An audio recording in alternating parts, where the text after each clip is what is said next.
Bueno, hemos llegado al final de esta serie de este año y estamos terminando con lo que quizás hubiera tener que haber comenzado.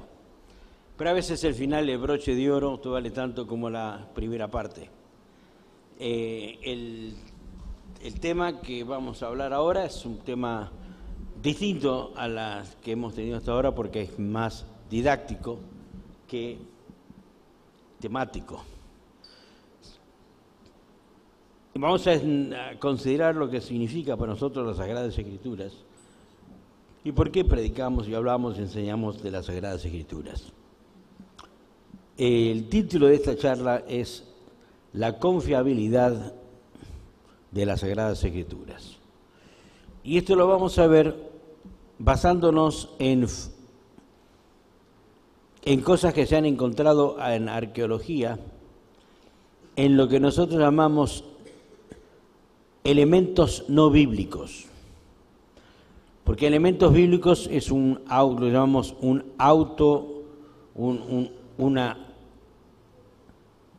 círculo vicioso. Nos estamos estudiando la Biblia y la Biblia prueba que la Biblia es la Biblia. Entonces, para que nosotros encontramos para que haya credibilidad de la historicidad de ciertos hechos, tenemos que fijarnos si coinciden lo que nosotros encontramos arqueológicamente con los detalles que se mencionan en la Biblia. La Biblia está compuesta por 66 libros. Una parte, la mayor parte, es lo que nosotros llamamos el Antiguo Pacto o el Tanakh.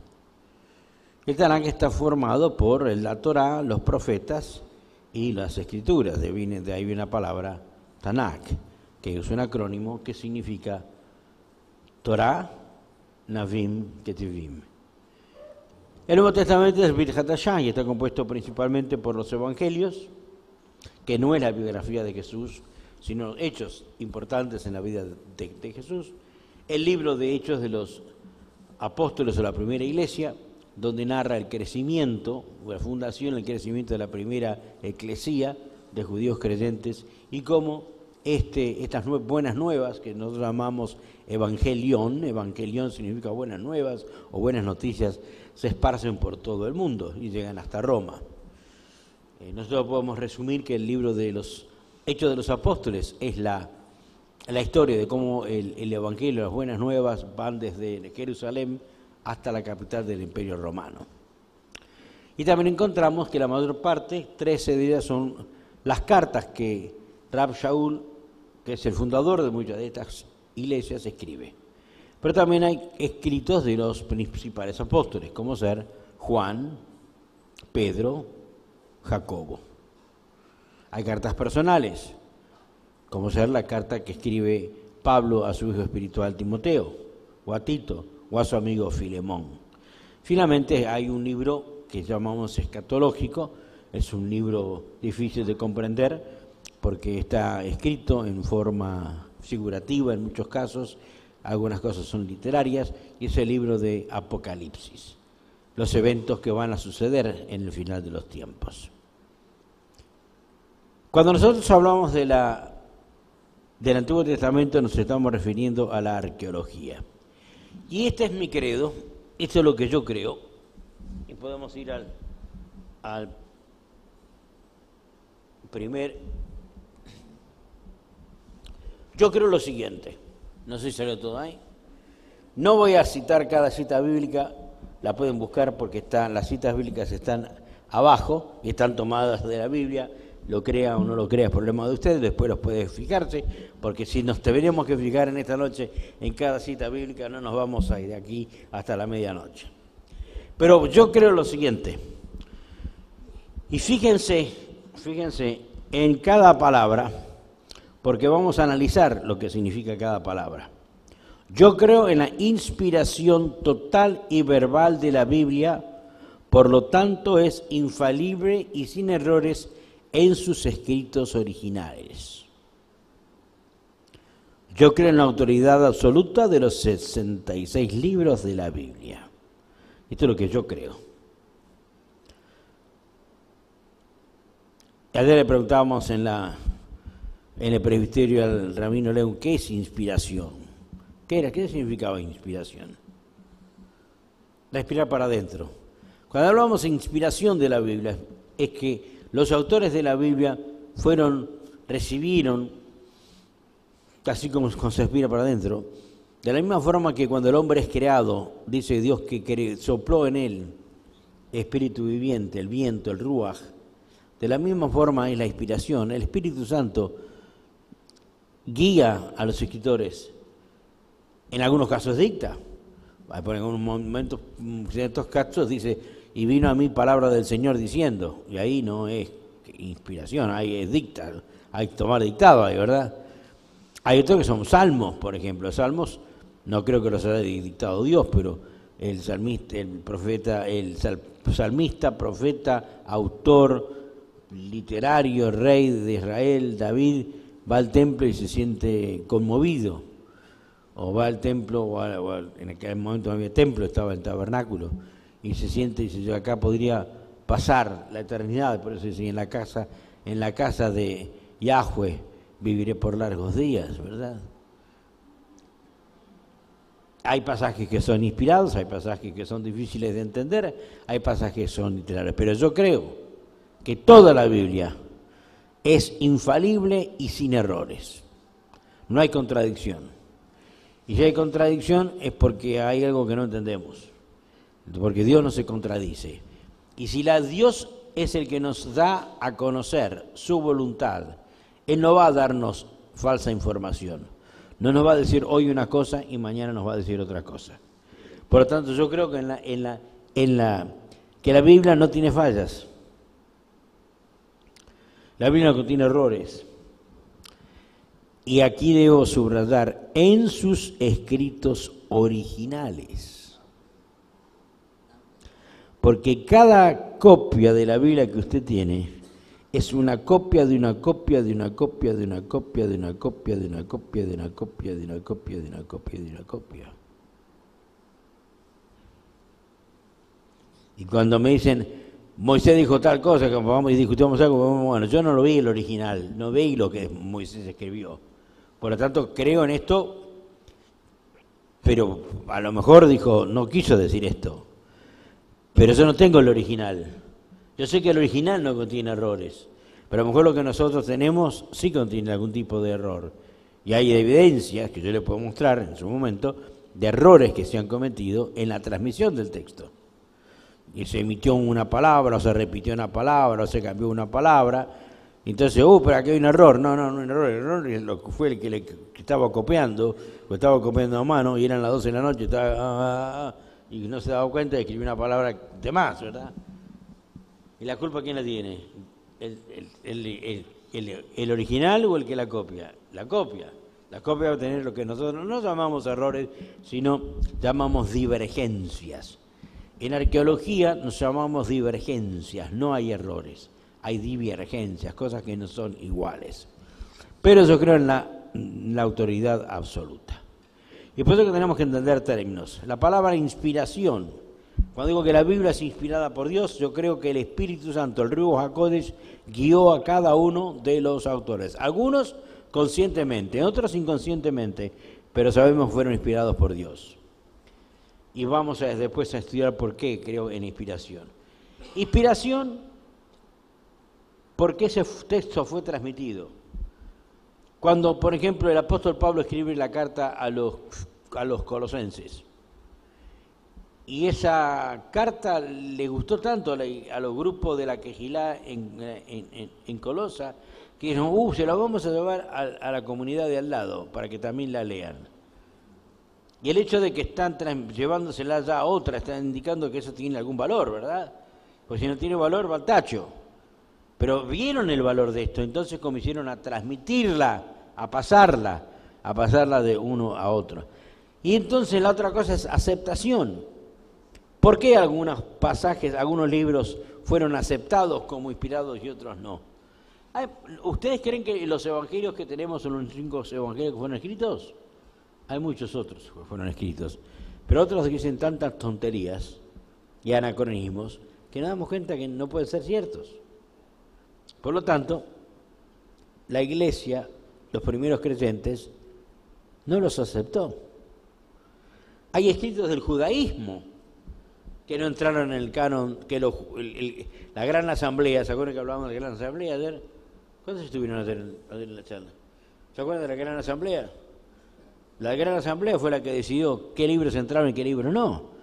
Había otros libros que no entraron. Y no los tiramos tampoco, ¿eh? Ahí están. Y son libros de estudio, pero no son palabra de Dios. Hay otros evangelios que fueron escritos. Por ahí anda el evangelio de Tomás, que dio lugar a la película, la famosa de Ron Howard, de Da Vinci Code, el código de Da Vinci. En fantasías. ¿Por qué? Porque se dieron cuenta la eclesía, los primeros creyentes, que lo que decía ahí no tenía sentido. Por lo tanto, no se circuló más, cayó en desuso. Por eso que decimos, inspiración significa no solamente que Dios inspira al autor, sino que la transmiten, se la pasan los unos a los otros. Tercero, que la aceptan como palabra de Dios. Cuando Pablo dice, yo recibí del Señor lo que también os he enseñado, entonces la eclesía, la comunión de los creyentes, acepta eso como palabra de Dios. Hablamos de halajá, esto es un mandato, porque yo recibí del Señor tal cosa. No, eso no es debatible, eso es palabra de Dios. Hay cosas que se aceptaron, hay cosas que no se aceptaron. Hay pasajes, hay historias que se aceptaron y historias que no se aceptaron como bíblicas. Entonces, las que no se aceptaron, no las conocemos. O las conocemos, pero no son parte de las redes. Y la otra cosa es la historicidad. Historicidad tiene que ver con los hechos históricos. Si yo digo que Moisés, para llegar a la tierra prometida, cruzó el Sinaí y después España, y después llegó a la tierra prometida, hay algo que no tiene sentido ahí, ¿verdad? ¿Qué fue a hacer a España? Nada. Es imposible que Moisés se haya llevado a todos los israelitas a pasear por España. Perdón, no tengo nada contra España, me encanta España. Pero históricamente es una cosa que no tiene sentido. O dice que Josué peleó contra los charrúas. Perdón, los uruguayos somos bravos, pero ahí no había charrúas. Entonces, si hay un pasaje que dice, estoy hablando de barbaridades, ¿verdad? Pero esto es lo que se llama historicidad. Si hay eventos históricos que corroboran lo que dice el pasaje. Yo me estoy volviendo loco en estos días porque estoy escribiendo un libro donde en la introducción estoy hablando sobre qué faraón fue el faraón del Éxodo. Y tengo 50 opiniones, y tengo 50 datos históricos, y tengo centenares de archivos, y tengo que decidir cuál, y no me decido porque algunos encajan en la historia, otros no encajan en la historia, pero algunos muestran que puede ser verdad. Eso se llama la historicidad, buscar los hechos históricos que corroboran. Por ejemplo, en el Nuevo Testamento no tenemos que buscar mucha historicidad, ¿verdad? Porque si yo hablo de Jerusalén, existe un Jerusalén. Si yo hablo de Poncio Pilato, hasta encontramos la silla donde él se sentaba cuando estaba en el circo en Cesarea Marítima. Encontramos el nombre de él escrito. Y cuando en el Evangelio se dice que en la época de Augustus hubo un decreto que todo el mundo fuera, que se haga un censo. Y encontramos que en la historia de Roma se dice que en esa época se hizo un censo, entonces hay veracidad en el texto, ¿cierto? Pero cuando hablamos de historicidad estamos hablando de que la historia o los hechos tienen que justificar, tiene que haber alguna evidencia que lo que esta Biblia dice es verdad. Y yo no quiero ofender a nadie, y si usted es de esta denominación, o perdóneme si se siente ofendido. Pero en el libro del Mormón, que es el libro de los mormones, se habla de una batalla que ocurrió en Estados Unidos, en lo que hoy es Estados Unidos, en un estado de Dakota del Sur. Y hay un monumento inmenso y los mormones de todo el mundo van ahí, tienen su iglesia y cada año hacen una presentación y más de 3 millones de personas van a ver esa gran batalla que se realizó, según el Libro de Mormón, con caballos y ejércitos en la época precolombina. Y hay un problema acá. Antes de Colón no había caballos en América. Entonces, cuando nosotros hablamos, hay ciertas cosas que no encajan. Y habla de hierro. En América el hierro no se había desarrollado. Había cobre, había bronce, había oro, pero no había hierro. El Libro de Mormón narra una batalla donde dicen 1,5 millones de soldados pelearon con hachas, con flechas, con carros y con caballos en tal llanura. Y eso ocurrió, dice, aproximadamente 400 años atrás. Y no hay una sola flecha, no hay nada que pueda mostrar que esto pudo haber ocurrido. Y yo como persona, tanto como creyente, y en este momento me saco el título de creyente y me pongo el título de arqueólogo, yo quiero ver alguna flecha tiene que haber. Ahora, hay un problema, me dicen que están usando caballos, pero no, caballos los trajeron los españoles, no había caballos. Si esta batalla ocurrió 200 años antes de que viniera Colón y no había caballos, ¿cómo había batallas con caballos? Entonces la historicidad del Libro del Mormón no encaja con lo que nosotros conocemos como historia, ¿verdad? No, la explicación que ellos dan dice que eran ciervos grandes que ahora los llamamos caballos. ¿Sabe lo que es un ciervo? Bueno, no encaja tampoco en la historia, porque un ciervo es un ciervo y un caballo es un caballo. Entonces hay algo que no encaja ahí. Entonces la historicidad tiene que ver que los eventos tienen que encajar con las realidades. Y entonces tenemos otra cosa, y la otra frase es como fue escrita originariamente. Y ninguno de nosotros tiene el libro original. Todo lo que tenemos son copias. Y cada copia, como yo expliqué, cada copia muchas veces implica una interpretación. Porque uno interpreta tal palabra de una forma y otro interpreta la otra palabra, la misma palabra, de otra forma. A alguien se le ocurrió llamar al lago Kineret mar. Y a los que estuvieron en Israel les voy a preguntar, ¿es un mar? ¿Qué es? Un lago. Y yo he llevado pastores y me dicen, no, este no es el mar de Galilea. Digo, no, porque el mar de Galilea tiene que ser salado. Bueno, perdóneme, este es el mar de Galilea, porque en la Biblia no lo llamamos mar de Galilea, lo llamamos el lago Kineret. Traducciones posteriores lo llamaron el mar de Galilea, pero originariamente ningún judío lo va a llamar mar de Galilea. ¿Por qué? Porque no es mar. El mar tiene que tener pescaditos que nacen en el mar. Usted no va a pescar un pejerrey ahí. ¿Por qué? Hay mar y hay río. Y nosotros sabemos lo que es el mar porque Israel tiene mar y también tenemos lagos. Y este es un lago. Es un lago que tiene aproximadamente 22 kilómetros por 16 kilómetros. No es un lago grande, no es un mar. Muchos dicen, no puede ser, este no puede ser el mar de Galilea porque no es un mar. Bueno, hermano, este es lo que es. Alguien tradujo en la Biblia el mar de Galilea. El problema es que técnicamente no hay mar de Galilea. Está el lago Kineret. ¿Entienden el problema cuando se traduce? Que seguimos traduciendo mar de Galilea, mar de Galilea, mar de Galilea. ¿Y cuántos han ido a una iglesia donde hay un bautisterio y muestran el río Jordán como una cosa más grande que el río Paraná?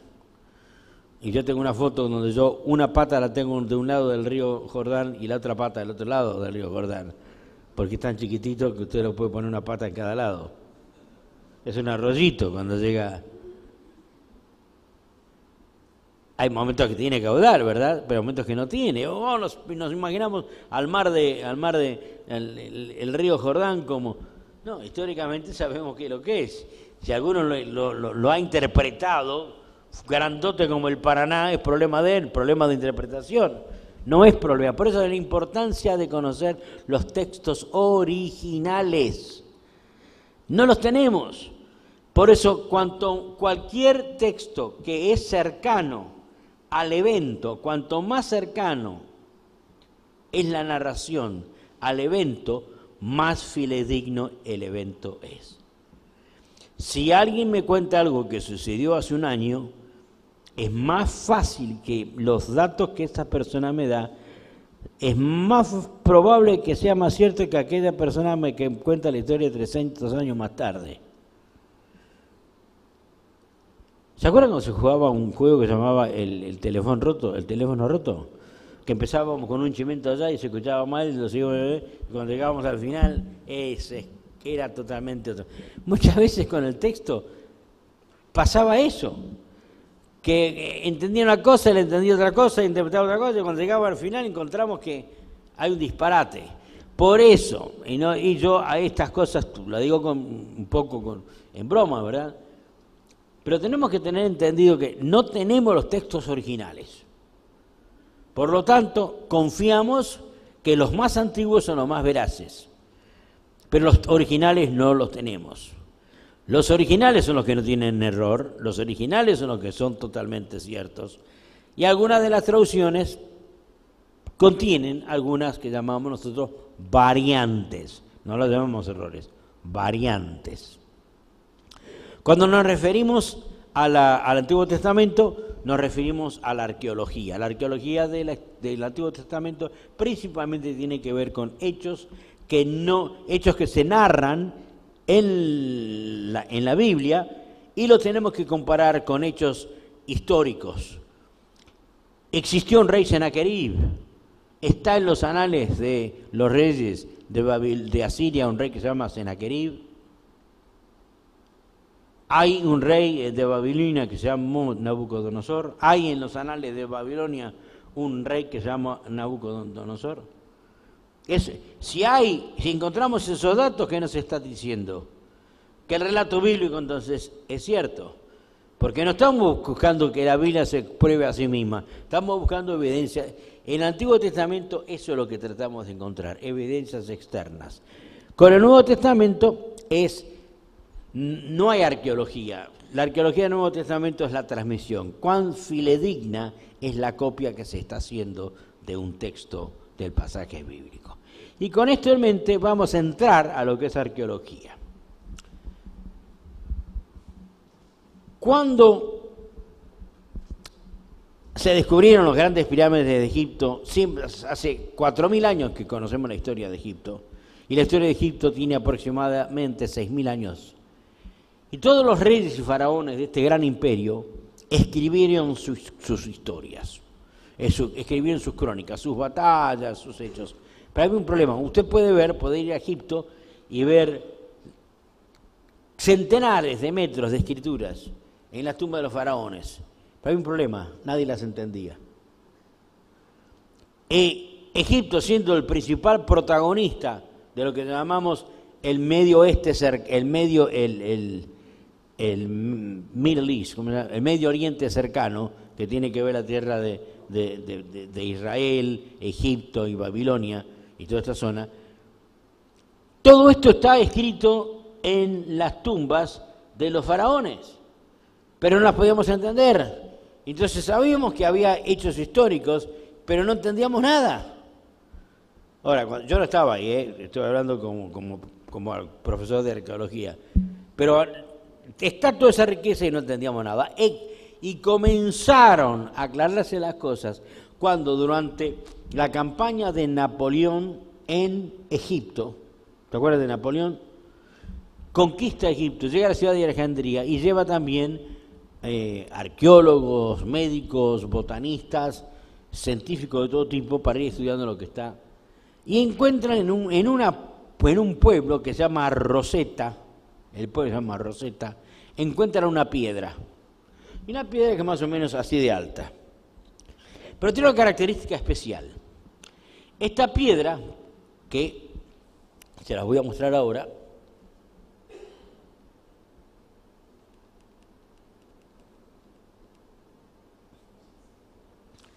está escrito en 3 idiomas. El idioma de arriba es jeroglífico. El idioma del medio es demótico, griego demótico, y yo les voy a explicar qué es cada uno. Y el de abajo es griego. Ahora, esta piedra, que tiene aproximadamente 600 líneas de escritura, es así de alta. ¿Se imaginan el detalle de cada letra? Pero cada letra es una letra, es un dibujo. Y no había forma de entender los jeroglíficos. Entonces pregunto a usted, ¿pero acaso los egipcios, la gente de Egipto, no podía leer? No, porque los jeroglíficos es un idioma creado especialmente para que solamente los reyes, los sacerdotes y los dioses lo puedan entender. Por eso se llama hieros, y hieros significa santo. Dibujos santos. Y nosotros lo veíamos, la gente lo ve y no lo puede entender, porque fue escrito con la intención de que la gente común no lo pueda entender. Y los egipcios podían ir a la tumba y miraban, qué lindo, no entiendo nada que dice acá, porque está escrito a propósito para que no lo entienda, en un idioma que solamente los sacerdotes lo pueden entender. El idioma que hablaba la gente es demótico, de la palabra demos, que significa pueblo. Y el demótico se conocía, se podía entender, porque hacía miles de años que los egipcios lo estaban hablando. Y el griego es un idioma, era un idioma universal. Y entonces empiezan a leer, todo el mundo entiende, los eruditos principalmente, pueden leer la parte de abajo, porque la parte de abajo está escrito en griego. Y griego es como si usted ahora estuviera estudiando inglés. Supongamos que esta piedra está escrita abajo en castellano, en el medio en inglés y arriba en jeroglíficos.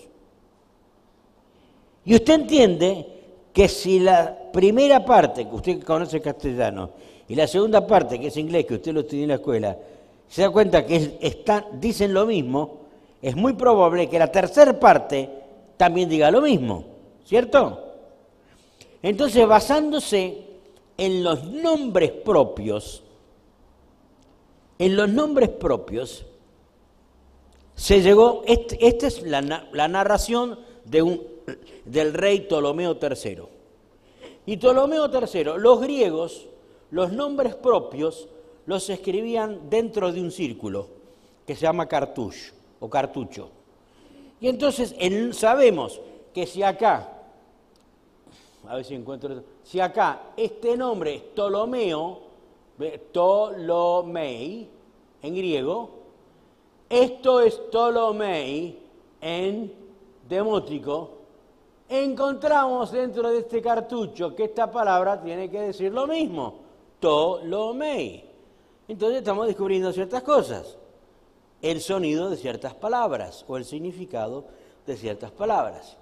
Y utilizando este método de deducción a partir de los nombres propios, no solamente sabemos que Ptolomeo, sino dice, Ptolomeo reinó en el año tanto, tanto, tanto. Y acá lo repite en griego, dice, reinó en el año tanto, tanto. Acá dice, reinó en el año tanto, tanto. Entonces tiene que decir acá, reinó en el año tanto, tanto, tanto. Deducción, siempre deducción. Si el primero y el segundo dicen lo mismo, es muy probable que el tercero diga lo mismo también. Y utilizando este método, entonces, en 1822, un señor que se llamaba Champollion, por primera vez descifró los jeroglíficos. Y cuando descifró los jeroglíficos, abrió la historia para todo el mundo. 6.000 años de historia que no se conocían, ahora se conocen. Conocen la historia de los asirios, de los babilonios, está todo ahí escrito. Y entonces era una fiesta para los arqueólogos poder ir a Egipto y empezar a leer todo eso, porque ahí es como si de repente no hubiera habido bibliotecas y todos sabemos leer y de repente alguien descubre una biblioteca con 2 millones de volúmenes.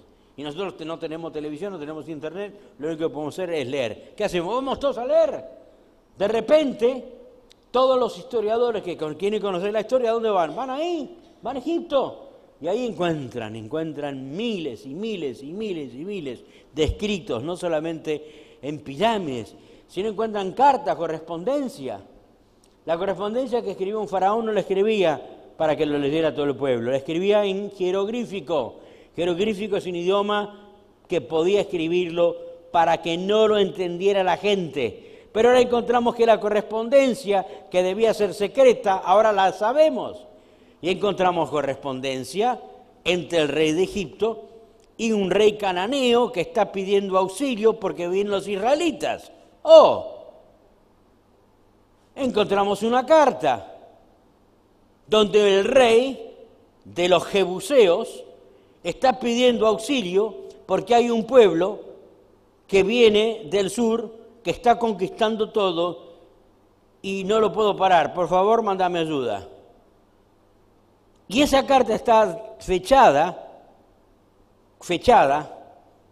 y nosotros conocemos las fechas porque los griegos utilizaban el mismo sistema de fechas.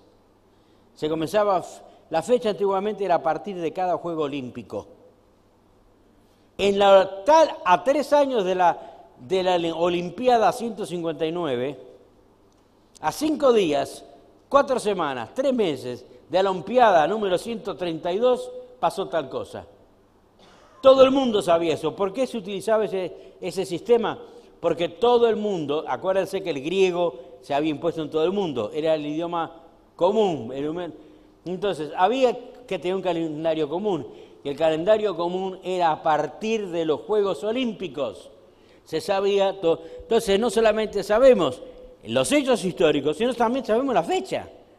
Y cuando este señor está escribiendo al rey de Egipto, cuidado, que viene un pueblo que viene del sur, que no tiene rey, y está invadiendo todo y conquistando, por favor, mandame ayuda, y coincide exactamente con la época cuando Josué está conquistando la tierra prometida, es muy probable que se está refiriendo a la invasión de que se está narrando en el libro de Josué. Esto se llamamos evidencia circunstancial, pero hay más que evidencia circunstancial. Hay un señor que se llamaba Sir Flinders Petrie.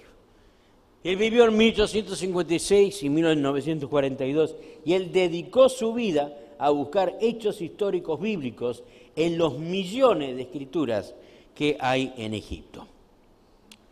Y él encontró una piedra, a ver si la podemos encontrar aquí. Encontró esta. Esto se llama una estela. Una estela es una piedra. Esta es una piedra de basalto. Es una piedra más o menos así de alta, donde cada rey escribía todas sus victorias, nunca sus derrotas, todas sus victorias. Y entonces, esto era el testamento que él entregaba a su Dios.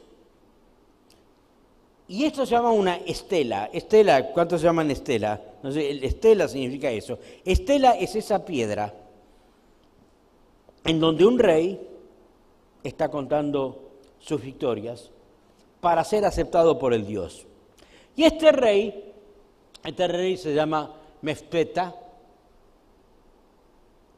está aquí, se está presentando, no sé si pueden ver esta figura, este es el Dios, está aquí y esto es un duplicado del mismo, una copia del doble, está él presentándose, cuando él muere, está presentándose ante su Dios y le está contando aquí toda su historia. Ahora, la letra es chiquitita así, ¿ok? Cada letra es un jeroglífico y es microscópica.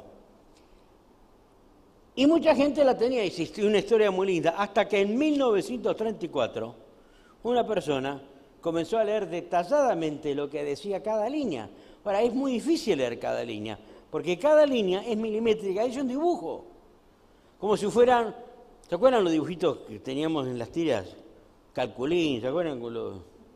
¿Se imaginan escribir una historia toda así con dibujitos? Pero ese dibujito es así de alto. Es difícil entenderlo, ¿verdad? Bueno, pero alguien se puso a estudiarlo y encontró que en la línea 28 de esta estela, esto se hizo un relieve, porque no se puede leer, porque la piedra está tan ya gastada que es difícil. Pero alguien se preocupó en tratar de reconstruirla y a través de métodos modernos se puede reconstruir fotográficamente, lo que llamamos heliográficamente, porque se busca la profundidad de cada letra y se sale con este texto. Y cuando con este texto encontraron una frase muy interesante, que antes, hasta ese momento, era ignorada. En la línea 28, acá no se la voy a mostrar, se la voy a mostrar en detalle. La línea 28 tiene esto. Ahora, fíjense, así es como está en el texto original. Así es casi imposible leer. Piensen que esto es aproximadamente menos de 1 centímetro de alto. Y es una piedra que está carcomida.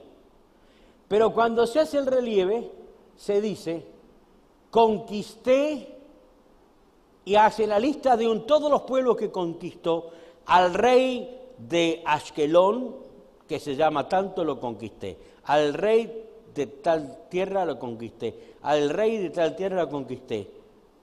Y no pude conquistar a un pueblo foráneo que se llama Israel. Y este es el sonido fonético de la palabra Israel. Pero esto fue escrito por un faraón en Egipto y esto está en el Museo del Cairo. Esto no está en Jerusalén, esto no fue escrito por un judío. Ahora, ¿qué diferencia hay? En esta estela se mencionan todos los reyes que él conquistó. Pero en esta época, cuando él vive, que sabemos cuando él vive, es cuando Josué está llevando a cabo la conquista. ¿Israel tenía rey? No. Y fonéticamente esto significa un pueblo foráneo Israel. Pueblo, porque la palabra pueblo, no quiero entrar en detalles, pero esto es pueblo, esto significa foráneo. Si la flecha de esta fuera para acá, bueno, esto es el revés, ¿ok? Si la flecha esta fuera para acá, indicaría que es un pueblo egipcio. Si esta fuera para acá, es foráneo. Este no tiene rey. Acá tenía que estar el nombre del rey. Acá no está el rey. No tiene rey. Y son indicaciones, ¿verdad? Esto es lo que llamamos evidencia circunstancial. Pero esto no lo escribimos los autores bíblicos. Esto fue escrito por un faraón egipcio, que menciona por primera vez una palabra que ningún otro la reconoce, pero suena Israel. Y es la primera vez que se encuentra la palabra Israel en un material, que nosotros llamamos material, que no es bíblico. Por lo tanto, ¿existió Israel en la antigüedad? Ahora tenemos aquí una evidencia en Egipto de un faraón que está diciendo, a todos estos pueblos conquisté, pero estos pueblos no pude conquistar. Un pueblo que no tenía rey. Y da la casualidad que en esa época, este pueblo, Israel, no tenía rey. Vamos más adelante. Esta es la estela de Mesha. Esto no está escrito en jeroglífico, esto está escrito en cananeo. Y Mesha era un rey que vivió contemporáneo a los reyes de Judá. Era un rey de Moab. ¿Sabe dónde estaba Moab? Se fijan en la Biblia.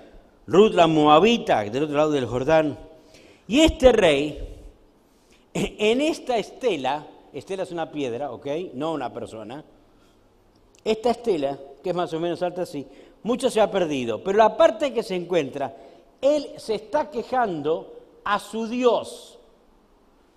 Y dice, cada vez que voy a pelear contra los judíos o los israelitas, pierdo.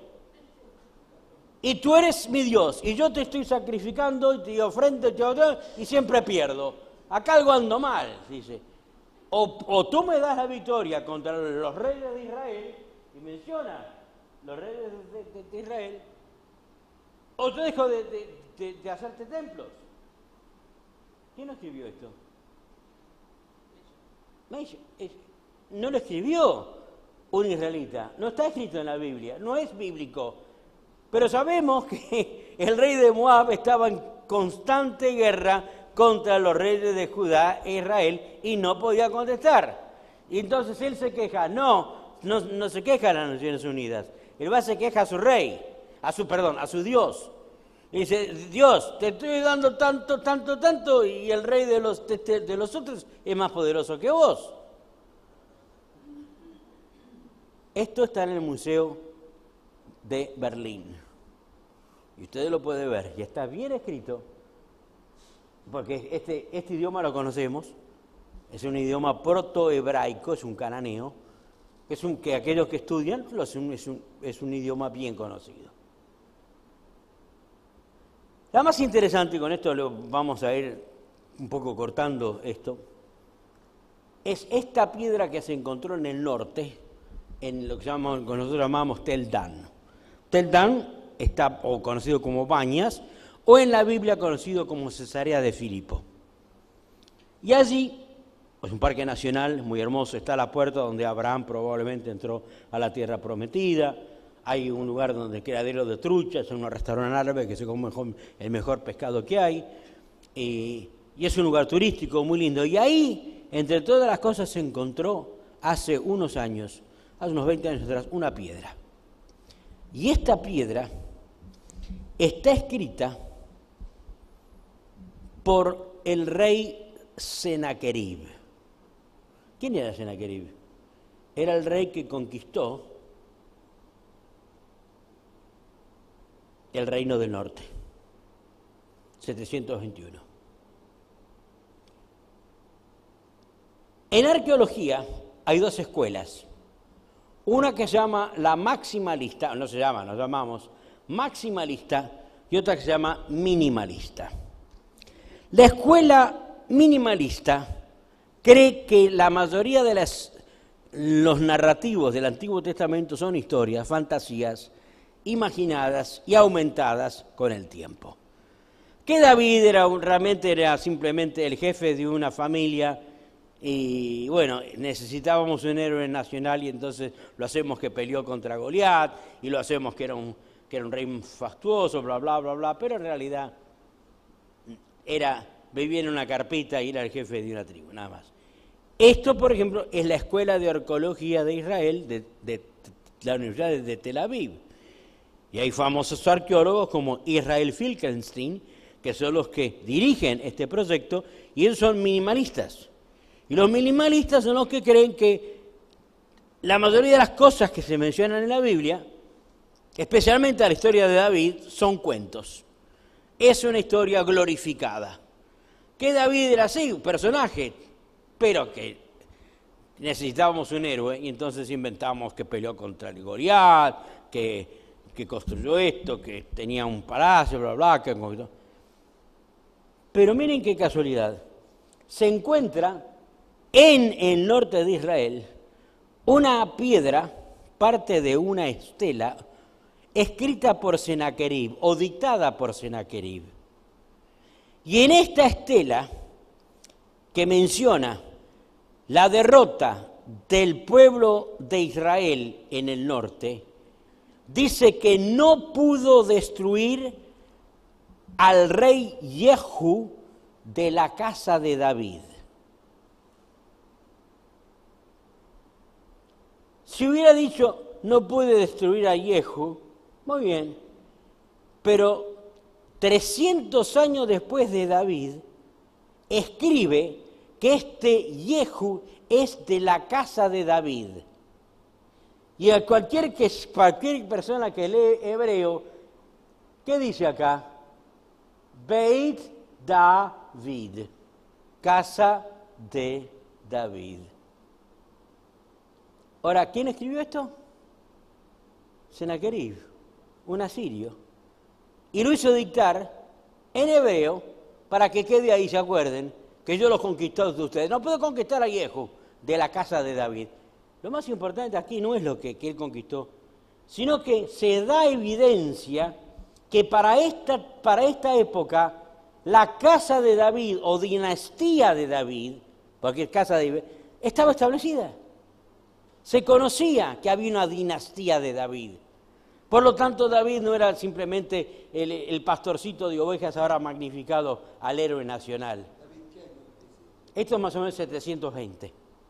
Si el rey David reinó en el año 1050, antes de la era cristiana, y esto está escrito en el año 720, ¿cuántos años pasaron? Un montón, ¿verdad? Y ya está establecido, no solamente Jehu, que existe, el descendiente de David, sino que lo menciona de la casa de David, no que vivía en la casa de David en Bilingus 4:17. Acá la palabra casa significa dinastía. Y entonces encontramos que ya hay una dinastía reconocida como dinastía de David. Es interesante porque unos años atrás, el doctor Adolfo Reutemann y yo fuimos a una exhibición en el Museo Metropolitano de Nueva York, donde se había hecho una exhibición de las naciones que vivían, las naciones bíblicas que vivían en la época bíblica. Entonces están los persas y no queda nada, los egipcios no queda nada, los romanos no queda nada, esto no queda nada. Y Reutemann dice, vos sos el único que estás, porque yo soy David, mi nombre es David, y a esto se llama casa de David. Los demás han desaparecido, los únicos que permanecemos vivos, este pequeño pueblito que lo llamamos pueblo de Israel. ¿Es coincidencia? Yo no creo que sea coincidencia. Ahora, en la Biblia se dice que David construyó un palacio, captura la ciudad de los jebuseos y construyó un palacio. Ahora, medio raro que ahí donde, porque si vos veas, ahí donde está Jerusalén, no es un lugar para construir, no es fácil construir ahí. Porque es un lugar rocoso, un lugar donde... Y entonces la historia de que David conquista la ciudad de los jebuseos y construye un palacio es medio fantasiosa. Hasta que hace unos 20 años atrás, un arqueólogo, amigo mío con quien enseñamos juntos, estaban trabajando, tratando de encontrar... Todo el mundo que va a Israel, en cualquier momento que usted va a Israel, hay millones de turistas. Y todos quieren estacionar en un solo camino, ¿verdad? Y ahí todos los buses están tratando de parar y le dan 5 minutos para que los turistas se bajen en lo que llamamos la puerta del estiércol, o Dung Gate, porque es la puerta más cerca al muro de los lamentos. Entonces es un problema estacionar ahí, todo el mundo, todo el tráfico parado. Toda la municipalidad de Israel tiene un gran problema de estacionamiento. Entonces, bueno, aquí enfrente hay una casa que podemos comprar, unos terrenos, se los compramos a los árabes, en lo que se llama Sion, porque acá está la pared de la ciudad vieja, y sabemos que la ciudad de David está no dentro de los muros de Jerusalén, sino fuera de los muros de Jerusalén, donde ahora viven los árabes. Pero se lo compró a los árabes con buena plata para hacer una playa de estacionamiento para micros. Y cuando están trabajando con las topadoras, analizando eso, alguien dice, ¡pup! ¿Qué es esto? Esto es la parte de arriba de lo que parece ser una columna. Y un amigo mío, que se llama Eli Shokron, era en ese momento director de excavaciones en la ciudad de Jerusalén. Lo llaman a él y comienzan a excavar. Y comienzan a excavar. Y ¿saben qué encontraron? La ciudad de David. Y usted hoy puede ir a visitar la ciudad de David. No la inventamos nosotros.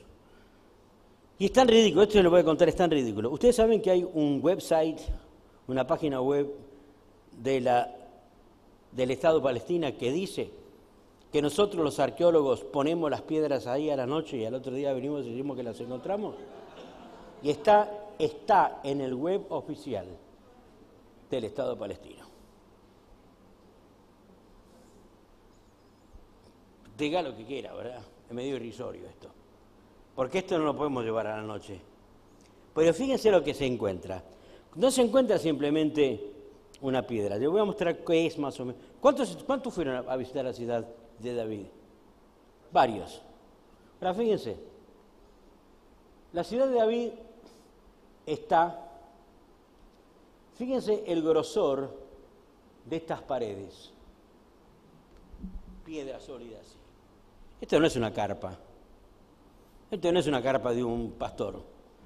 Esto es una pared de una sala muy grande.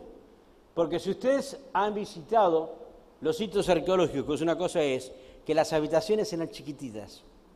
Pero esta no es una habitación chiquitita. Fíjense Esto es parte de una pieza grande. Acá arriba hay ciudad, ¿eh? Esto se lo excavó por abajo, la excavación es para abajo. Y no solamente vemos esta, creo que vos estuviste, Julia, ahí, ¿no? Sino que para retener esa pared se construyó esto. Esto es el muro de retención de una construcción que está acá arriba. La construcción de arriba no la tenemos, pero fíjense lo que se construye como base. Se calcula, si esto es piedra sólida, esto es piedra sólida, esto es piedra sólida. ¿Saben la cantidad de toneladas que aguanta esto? Esto no es para escribir, para apoyar una casita. Nosotros que vivíamos en Nueva York, a veces hay edificios de 50, 60, 70 pisos. Y probablemente un edificio de 70 pisos tiene 8 o 9 niveles para abajo. Porque cuanto más alto es el edificio, más bases tiene. Mejor para nosotros porque además hay estacionamiento. Y ahí ya es como hacen La Plata, está haciendo los niveles de estacionamiento, ¿verdad? Ahora, si este edificio tiene esta cantidad de apoyo, si esta es solamente los fundamentos, la base, se imagina que tiene que haber una construcción grande. Esta no es la casita de un pastor de ovejas. Pero voy a mostrarles una cosa más para que tengan un poquito. ¿Encontraron esto? Esta es la parte de la columna que se encontró tratando de nivelar la calle. Y cuando se estudia esto, porque nosotros podemos estudiar el material, nos llama la atención, bueno, este es un capitel. El capitel es la parte de arriba de una columna, lo que iría ahí. Supongamos que esto fuese una columna, hay un capitel ahí. Esto adorna y sirve de apoyo. Pero analizando esto, claro, este se ve muy lindo, es un adorno muy lindo, a lo mejor si usted tiene plata lo hace. Pero analizando esto, esta piedra no es de Israel. Este es mármol que viene de Turquía. ¡Wow! Hay que tener plata ahora para hacerse una casa. Y esta no es una sola columna, se calcula que había 42 columnas. 42 columnas hechas con mármol que traen de Turquía. Y no había camiones en aquella época. El transporte era muy pesado. Costaba una fortuna. Entonces, este rey no solamente vivía bien, sino que tenía mucha plata. Y entonces, David no era simplemente un pastorcito de ovejas, sino que el tiempo no nos da para mostrar muchísima otra evidencia de la confiabilidad de que lo que la Biblia dice es cierto. El último que les voy a mostrar. Esto es maravilloso, no sé cuántos lo han visto. Se fue. En Jerusalén, a 2 cuadras donde nosotros tenemos la oficina de Chosen People, en la calle Dorbe Dorshav, había también una placita que por supuesto la querían hacer en plaza de estacionamiento. Y trabajando ahí descubrieron que había tumbas, pero no es nada raro que hubiera tumbas. Lo que era raro es que había una tumba, o sea, todas las tumbas lo único que contienen son huesos, ¿se imaginan? Lo que se guardan son los huesos en una caja que se llama un osuario. Pero este osuario tenía una cosa especial, tenía lo que quedaba de un talit. Y el talit tenía un broche. Y nosotros no podemos analizar y ponerle fecha a lo que es piedra, pero podemos poner fecha a lo que es material orgánico. Y encontramos que en este osuario hay el resto de un talit, y el talit está hecho ¿con qué? Con tela. La tela es material orgánico, no había nylon en esa época. Y abrochando había un broche de plata. Y en primera vista es un broche de plata y nada más. Y cuando se ve a simple vista, es esto. Esto tiene aproximadamente 8 centímetros de alto. 8 centímetros de alto. No es tan grande. Y cuando se desarrolla se ve, y de vuelta son marcas de todo, de la plata, porque es de plata, entonces la plata se raja, eso es un rollo, usted lo abre el rollo, son todas rajaduras. Pero uno de los profesores de la Universidad Hebrea dice, acá hay más que rajadura, porque la rajadura tiene que ser todos en un sentido, pero acá hay rajaduras en todo sentido. Entonces comenzó a estudiarlo y se dio cuenta que lo que hay acá es escritura hebrea. Ahora, esto es importantísimo, porque esto no se puede poner la fecha, pero se puede poner la fecha al talit al cual estaba abrochado. Y cuando se da la fecha de este talit aproximadamente el año 950 antes de la era cristiana. ¿Y qué dice?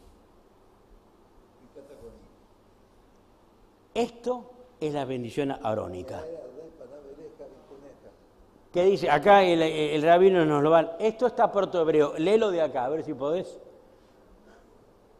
Esto, nosotros sabemos, este carácter, esta letra es esto es Yahweh, por si ustedes no se dan cuenta, Yahweh, y esto es Yahweh, ¿ok?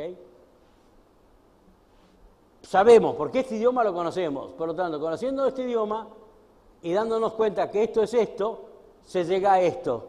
Y aquí esto, ¿qué es? ¿Lo volvés a repetir? ¿Qué es eso? La bendición arónica. En el año 950, antes de la era cristiana, se conocía la bendición arónica. A tal punto que gente era enterrada con un broche que contenía la bendición arónica. Y lo que es más llamativo de todo esto es esto. ¿Qué es esto? ¿Qué dice? Yahweh. Yahweh es el nombre del Señor. Es la primera vez que se escribe, que se conoce una escritura que contiene el nombre de Dios. 970 antes de la era cristiana. La primera vez en la historia que se escribe el nombre de Dios. Está en exhibición en el Museo de Israel. Yo siempre, es chiquitito así, si alguna vez va al Museo de Israel, haga su peregrinación a esto, porque vale la pena. La primera vez que aparece el nombre de Dios en algo escrito, y no en cualquier cosa, en la bendición arónica. Si esto no es evidencia extrabíblica de que la Biblia es verdad, le voy a mostrar una más. La ciudad de Hazor. La ciudad de Hazor es aproximadamente 20 kilómetros al norte de Galilea, del lago Kineret. La ciudad de Hazor era un centro político muy importante durante la conquista de Josué.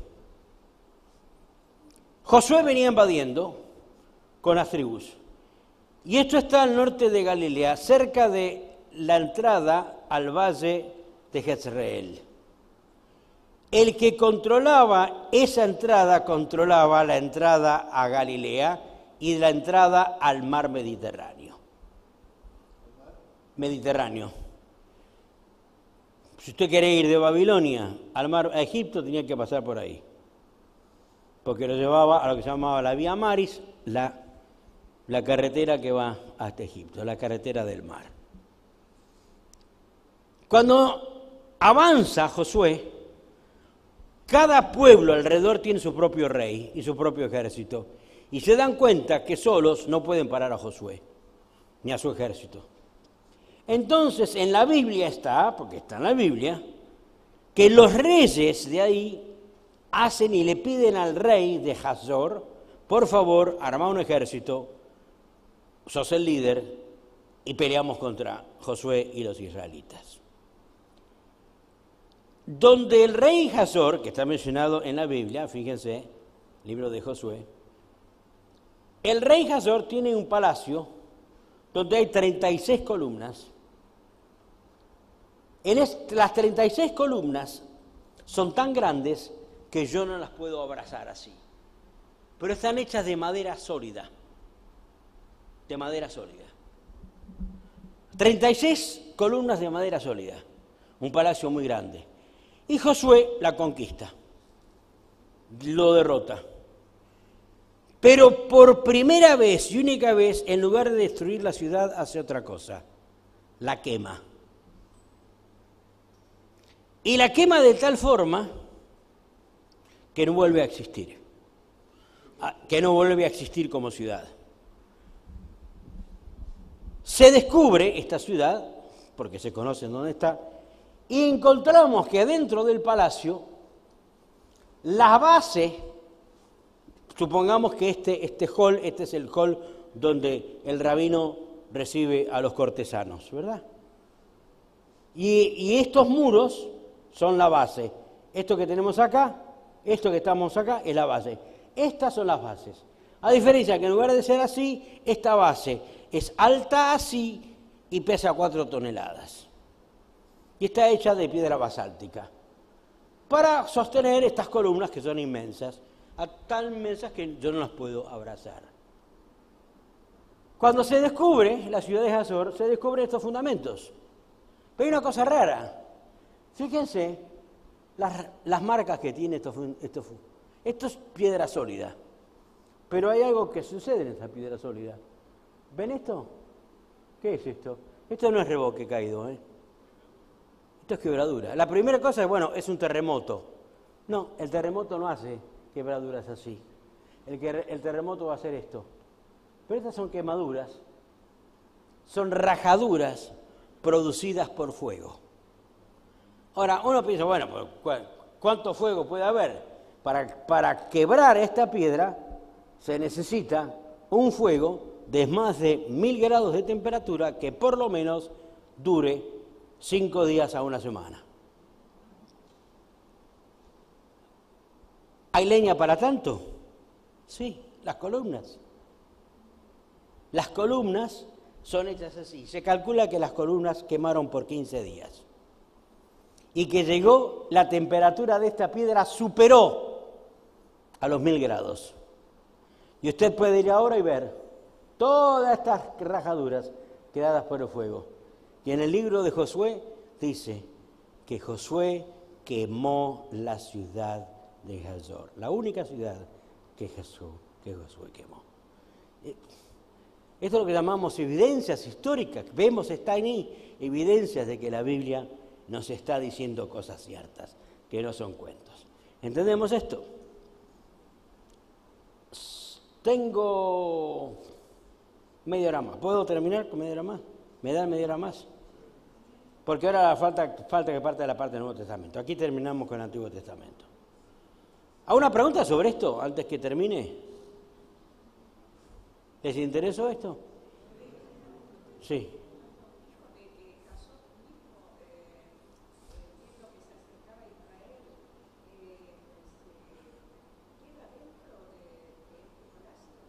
No, Hazor es la ciudad.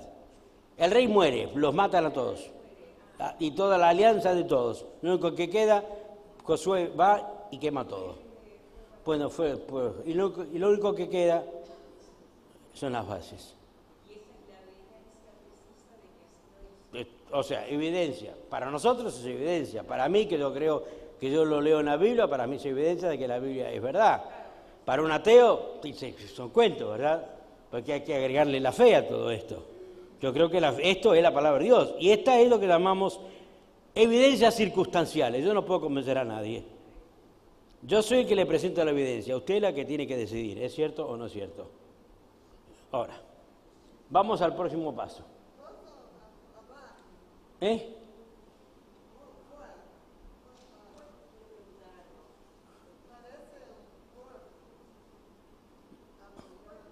No. Nada que ver. Es una quemadura, nada más. Es una quemadura, nada más. Y puede ver lo que quiera ahí. La imaginación puede hacer cosas maravillosas. Yo todavía estoy buscando la figura de las constelaciones en las estrellas y no las encuentro. Cuando llegamos a la arqueología del Nuevo Testamento, llegamos a 3 puntos. No tenemos nada que ver con arqueología, con ciudades, porque sabemos que la ciudad de Corinto existe, porque vine a visitarla hoy, pero la ciudad de Éfeso existe. Esas cosas existen, los reyes, los emperadores, los sitios existen. Porque todo el mundo sabe, nadie cuestiona que existió el Imperio Romano, no necesitamos ir a la Biblia, esto está, hay suficiente evidencia. Pero lo que nos tiene que preocupar es si las cosas que escribieron fueron ciertas. Y si fueron ciertas, las copias que se hicieron también fueron ciertas. Entonces, cuando hablamos de texto, transmisión de texto, estamos hablando de qué fiel es una copia en relación al original. Cuanto más cerca el texto es del evento, más probabilidad hay de que sea cierto. ¿Están conmigo en eso? Algo que ocurre, y yo soy testigo, mañana tiene más validez que un testigo dentro de 3 años. Cuanto más cerca vamos al evento, más probabilidad hay de que sea cierto. El problema es que Jesús no escribió nada. Aquellos que estuvieron en el curso de intertestamentario saben que estaba prohibido para un rabino escribir. Los discípulos podían escribir, pero él no. Y se escribieron. Y se escribieron que nosotros tenemos los evangelios, las cartas de Pablo, que forman parte del Nuevo Testamento. La gran pregunta es, ¿lo que copiaron era cierto? ¿Es cierto? ¿Las copias son fieles? ¿O alguien cambió algo en el texto? Entre los miles y miles de papeles que se encontraron en Egipto, se encontró en una excavación llevada a cabo por la Universidad de Pensilvania, encontraron correspondencia. Y encontraron correspondencia que venía desde el segundo siglo antes de la era cristiana al segundo siglo de la era cristiana. Y eran cajas y cajas de papiros. Claro, si usted está limpiando su escritorio, se fija los documentos que sirven, los que no sirven. Los que no sirven los tira, ¿verdad? Y los que sirven los guarda. Y hace aproximadamente unos 40 años atrás, la Universidad de Leicester, en Inglaterra, pidió que le entregaran todo el material que iban a tirar. Entonces empiezan a revisar y llega uno y dice, están por tirar uno y dice, espera, ¿qué dice esto? Esto es en griego. Y en griego dice exactamente lo que dice el Evangelio de Juan, donde Jesús está frente a Pilato. ¡Wow! Es un pedacito así, en un papiro. Pero es verbalmente el pasaje que nosotros tenemos en Juan capítulo 18. Son las palabritas nomás, ¿verdad? Jesús ante Pilato. Y si usted lee griego, lo puede leer. Y son las mismas palabras que tenemos en el Nuevo Testamento en el día de hoy. Pero cuando se pone una fecha, porque esto es carbón, o sea, carbónico, no carbón, y entonces a lo carbónico lo podemos poner fecha, lo sorprendente es que llegamos a la conclusión de que esto fue escrito en el año, o entre el 117 al 138. Esto está en el Evangelio de Juan. Juan muere aproximadamente en el año 100. Es muy posible que esto fue escrito por un discípulo de Juan. El Juan, el discípulo amado, es muy probable que él le haya dictado a su alumno estas palabras. Y este es el pedazo del Nuevo Testamento más antiguo que existe. Es un pedacito chiquitito así. Pero da la casualidad que palabra por palabra es exactamente lo que nosotros tenemos en el Brit Hadashah en el día de hoy. Ahí está, 131. No sabemos exactamente, pero 117, 138 es una generación después de la muerte del último apóstol. Lo cual es, en historia, es absolutamente creíble. Porque esto pudo haber sido o dictado por Juan o escrito por un alumno que lo escuchó de Juan. Y hasta el punto que es exactamente lo que tenemos nosotros en nuestra Biblia de hoy. Ahora, se descubrió otra cosa. Entre los grandes papiros se encuentra este. Este tiene otro nombre. Y este papiro es de 50 años más tarde. Solamente 50 años más tarde. Aproximadamente 50 años. Y saben, este es solamente un pedazo. El papiro es el material hecho de unas cañas con que se escribía en Egipto.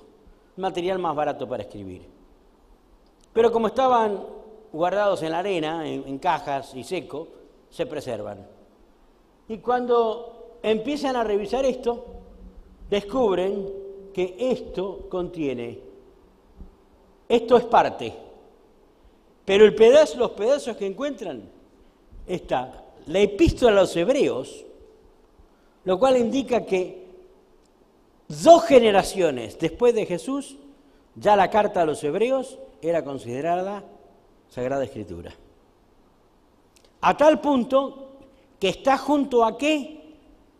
A las epístolas paulinas, lo cual indica otra cosa, que ya 2 generaciones después, ya las cartas de Pablo eran aceptadas como santas escrituras. Pero eso no es todo lo importante. Lo importante es que nosotros podemos leer esto perfectamente. Es como si fuera escrito en castellano, porque cualquier académico que ha estudiado griego puede leer esto perfectamente. Y usted tiene un evangelio interlineal del griego y puede leer exactamente lo que está acá y lo que está en el Nuevo Testamento en el día de hoy. ¿Casualidad? No creo. Yo creo que Dios mantuvo. En el año 1890, un alemán quería subir al monte Sinaí para descubrir cosas. Y no sabemos dónde está el monte Sinaí, para empezar empecemos por el principio. Pero había un monasterio de Santa Catalina, que se llama, históricamente la iglesia dice que ese es el monte Sinaí. No hay ninguna evidencia. Pero este señor, un arqueólogo alemán, está ahí tratando de buscar evidencia de subir al monte Catalina, y es un monasterio. Ese monasterio viene aproximadamente del año 300 de la era cristiana, donde se dice que Catalina era una mártir cristiana que fue decapitada y los ángeles llevaron su cuerpo y la enterraron ahí. Lo importante es que este arqueólogo está ahí y ve que los pastores beduinos que lo están guiando están rompiendo páginas de un libro. Y de repente veo, esperen, ¿qué es esto? Se dan cuenta que es una Biblia. Es el primer volumen que jamás se encontró de que las páginas de las Escrituras ahora están juntas. En una cosa llamada biblos, los libros juntos. A partir de este momento, y nosotros encontramos, esto está en el Museo de Jerusalén. Está casi toda la Biblia, excepto ¿qué? Las páginas que quemaron. Esto es el texto más antiguo que tenemos del Antiguo y el Nuevo Testamento y está casi idéntico a lo que tenemos en el día de hoy. No hay paralelo en la literatura secular de que haya ocurrido algo similar. Y ya la hora avanza, pero vamos a ir hasta las 6:30, ¿verdad? Fíjense esto, o 7:30. 7:30. Fíjense esto. Este es el libro de Esther y nosotros podemos leer absolutamente perfectamente lo que leen griego, pueden leer el libro de Esther acá perfectamente. Y esta es una página tocada de...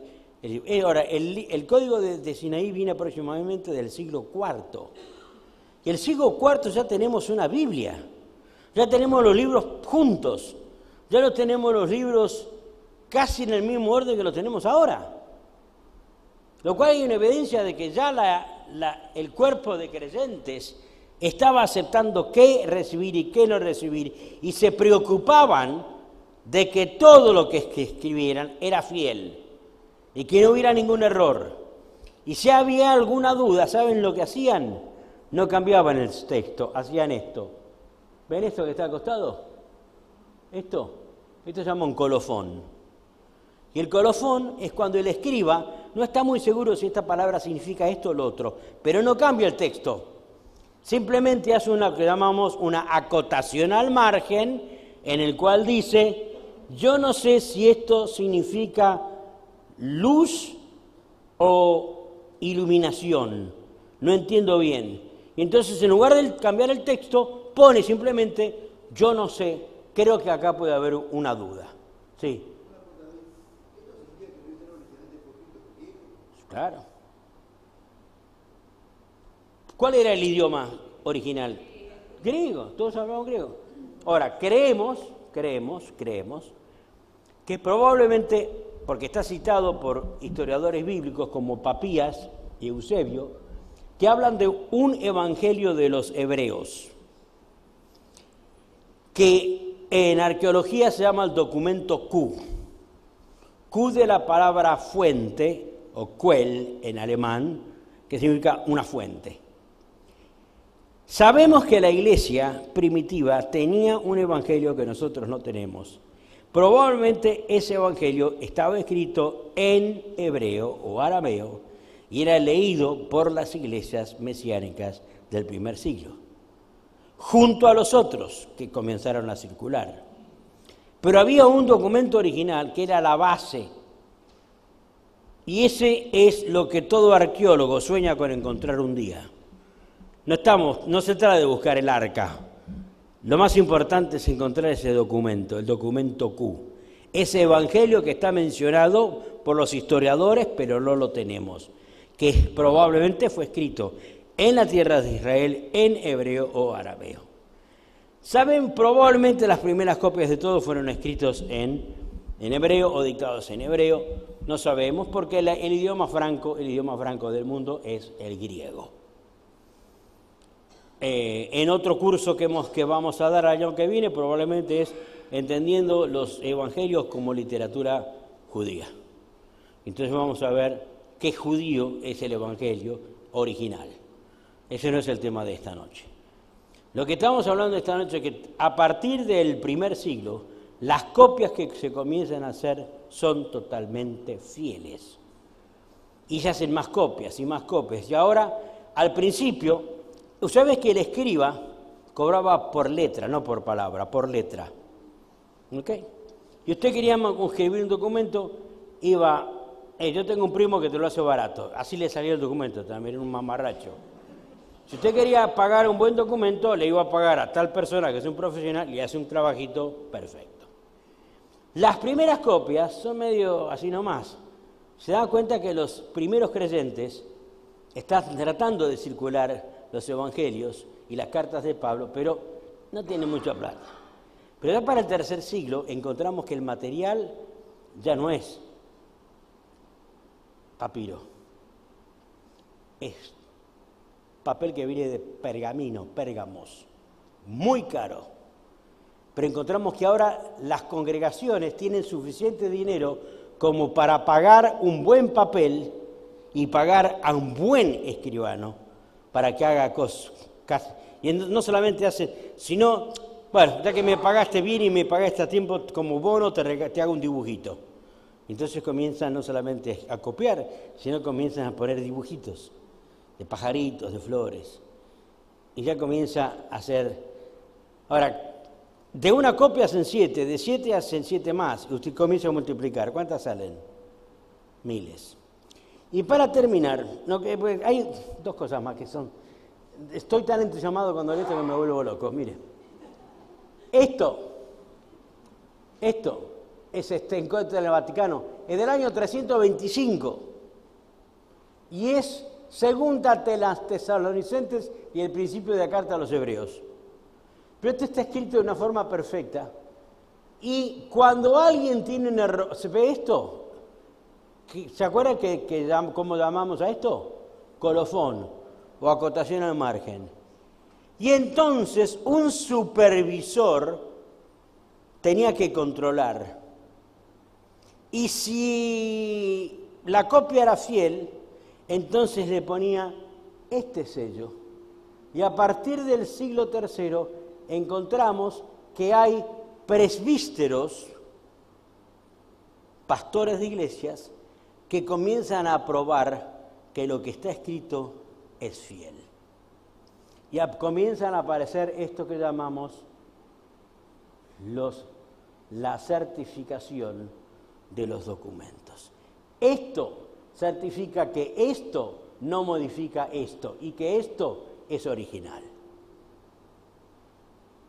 Esto está en el Vaticano, pues se llama códice.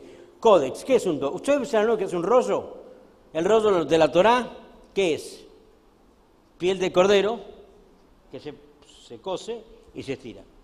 Un códex son pedazos de papel que se ponen uno arriba de otro, pero tiene una virtud.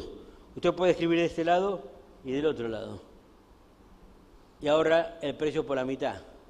Y no solamente, y no tiene que tener un rollo de madera grandote, ahora le puede poner 3 tornillos y forma un libro. Y las páginas puestas juntas se llaman códex o códices.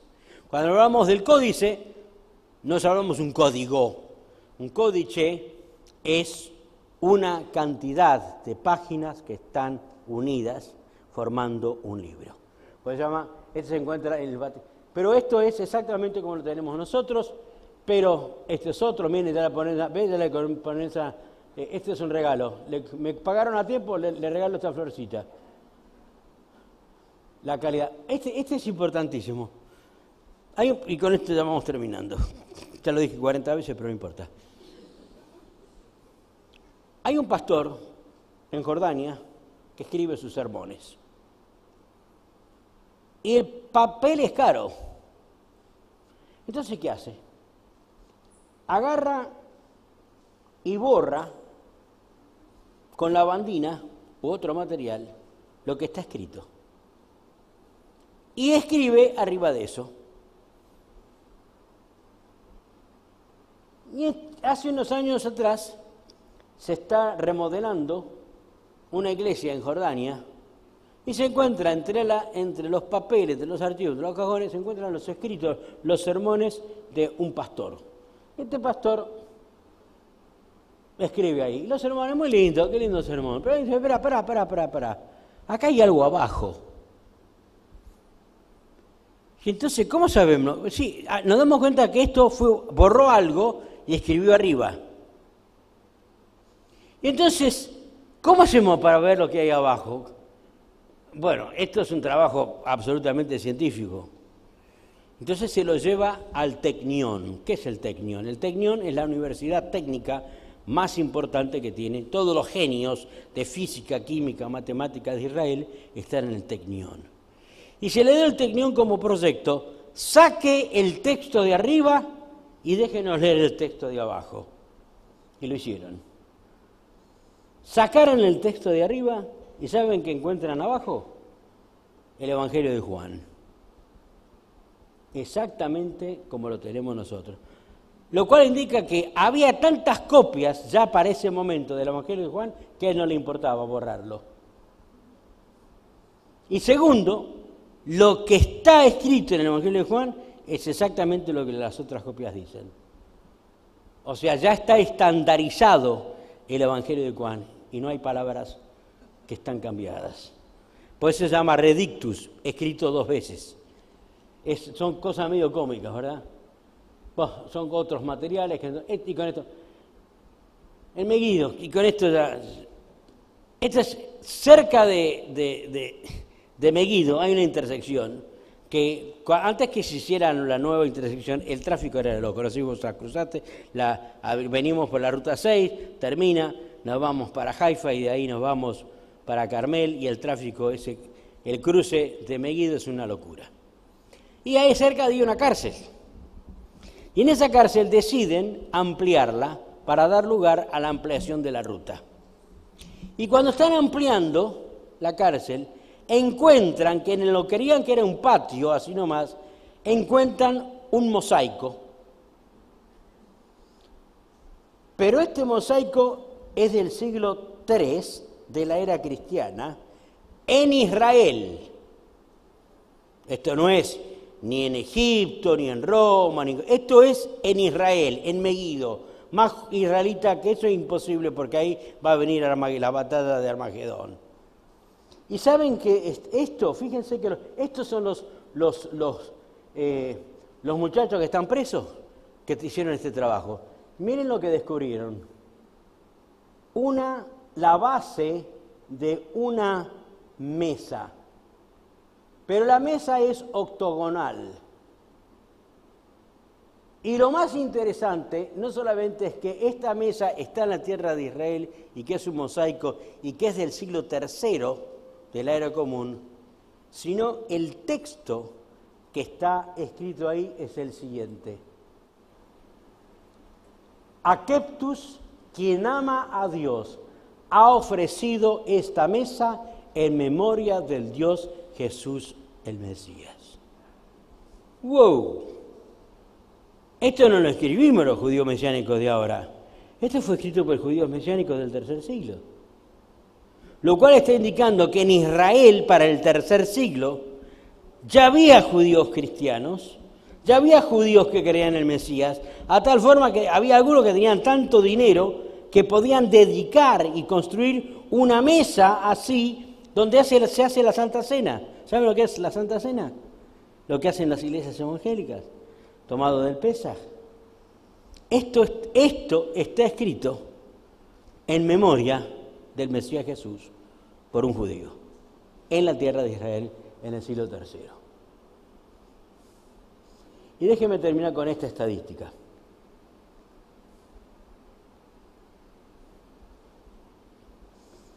¿Ustedes escucharon de la Ilíada y de Homero? En la antigüedad era el libro más popular. La Ilíada, la Odisea.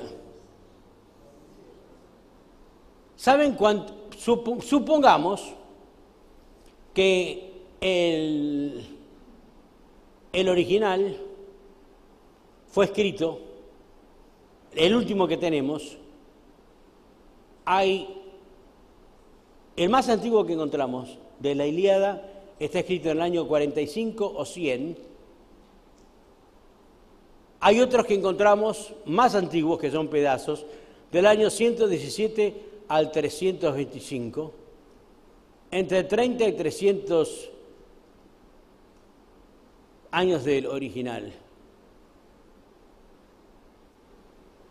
Del Nuevo Testamento tenemos nosotros 25.000 manuscritos. Hay una estadística, a ver si la puedo mostrar. Homero, Ilíada, ocurrió en el siglo 90 antes de Cristo. El manuscrito más antiguo que tenemos es del 900 después de Cristo.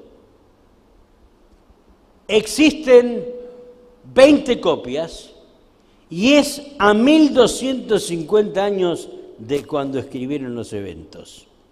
Y lo más interesante, que de las 20 copias que existen, ninguna coincide.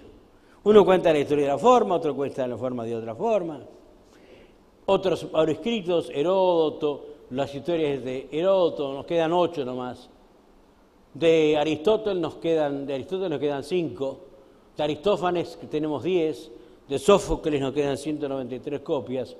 Ahora fíjense del Nuevo Testamento. ¿Cuántos nos quedan? 25.000 copias.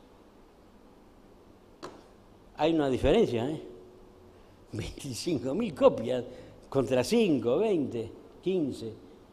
Lo que nosotros llamamos Dios se preocupó en preservar. Pero lo más importante es que estas 25.000 copias son casi todas idénticas, lo cual vemos la mano de Dios en la preservación de las Sagradas Escrituras. Por eso que hemos llamado este título ¿la qué? Confiabilidad. Yo leo esta Biblia y sé que es la palabra de Dios. Como profesor de arqueología, me da gusto encontrar cosas que fortalecen lo que yo estoy diciendo. Pero lo más importante, que a esto le agrego la fe. Y encuentro que Dios me está hablando a mí a través de esto, las Sagradas Escrituras, tanto del Antiguo Testamento como del Nuevo Testamento. Ya la hora es bastante avanzada, tenemos que terminar, oficialmente vamos a terminar, pero antes de terminar, yo quiero darles gracias a todos ustedes. Pensaba que esta noche no iba a venir nadie, les soy sincero. Digo, ya se cansaron de escucharme y esta noche, pensaba si venían 5 estaba contento.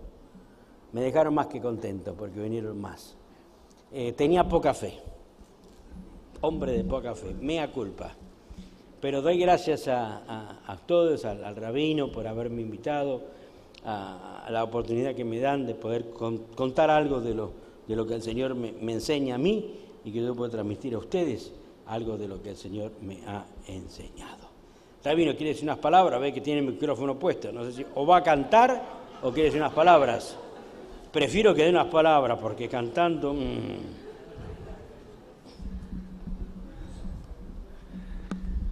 Bueno, ante todo yo quiero agradecerles a todos por estar. Estos 3 días de conferencia de David, más la charla de Julia con las mujeres. Le quiero dar gracias a David y a Julia y a David, por haber venido, por habernos dedicado estos semana y media acá en Argentina, más o menos. Mañana ellos regresan a Estados Unidos, lamentablemente para nosotros, somos para ellos para bien. Pero queremos darle muchas gracias por todo lo que han entregado, como siempre cuando vienen. Lamentamos tener que despedirlos, aunque yo los voy a disfrutar un día más, eso es privado. Así que, David y Julia, yo quiero que vengan, quiero orar por ustedes, ¿puede ser? ¿O quieren quedarse sentados? Bueno. Dios de Abraham, Dios de Isaac, Dios de Jacob, te damos tantas gracias, Señor, por este tiempo tan lindo compartiendo con David y Julia. Gracias por el regalo de traerlos acá, aunque sea una vez por año.